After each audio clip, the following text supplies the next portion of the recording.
Bonjour à tous et bienvenue sur ma chaîne. Aujourd'hui, je vais vous parler d'un artiste qui nous a quittés il y a 4 ans, le 19 mai 2019.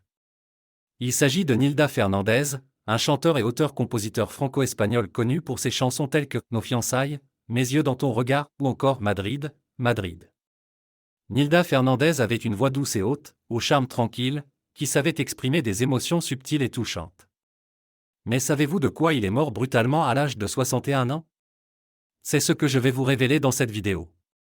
Nilda Fernandez est née le 25 octobre 1957 à Barcelone, dans le quartier de Sants. Il est arrivé en France avec sa famille à l'âge de 6 ans. Il a d'abord vécu dans la région toulousaine, puis à Lyon, où il a fait ses études. Il est devenu professeur d'espagnol pendant 1 an dans un lycée de Barentin, en Seine-Maritime. Il a commencé à chanter et à jouer de la guitare à la fin des années 1970. Il a enregistré un premier album en 1981, sous le nom de Daniel Fernandez, son vrai nom. Il s'est ensuite éloigné du milieu de la chanson pendant 6 ans. Il a beaucoup voyagé, notamment en Espagne et en Amérique latine. Il est revenu sur le devant de la scène en 1987 avec le 45 tours Madrid, Madrid, qui a été son premier succès. En 1988, il a sorti un autre 45 tours, Ultime rêve de l'amour. Il a alors adopté le prénom d'artiste Nilda, qui est le diminutif de son deuxième prénom, Manilda.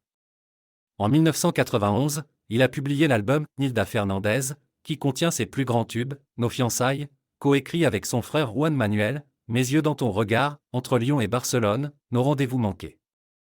L'album a reçu le Grand Prix de l'Académie Charles Cros et lui a valu 3 nominations aux Victoires de la musique. Il a remporté celle de meilleur espoir masculin en 1992. La même année, il a sorti une version en espagnol de l'album, intitulée 500 anneaux. Nilda Fernandez était un artiste nomade et curieux. Il a fait des tournées entre Barcelone et Paris, se déplaçant en roulotte pendant 2 mois. Il a vécu en Russie pendant 5 ans, à partir de 2001. Il a collaboré avec le chanteur Boris Moïseïv et a sorti un album en russe, Inunikamu. Il a aussi chanté en italien et en catalan. Il a écrit des livres et des pièces de théâtre.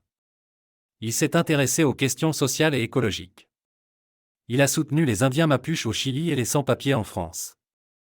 Le 19 mai 2019, Nilda Fernandez est mort d'une insuffisance cardiaque dans le sud de la France. Sa famille a annoncé la triste nouvelle dans un communiqué. Auteur, compositeur, interprète, Nilda a consacré toute sa vie à la création.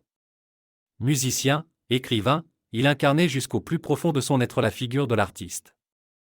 Sa disparition a été un choc pour ses fans et pour le monde de la musique. Nilda Fernandez laisse derrière lui une œuvre riche et variée, témoignant de son talent et de sa sensibilité.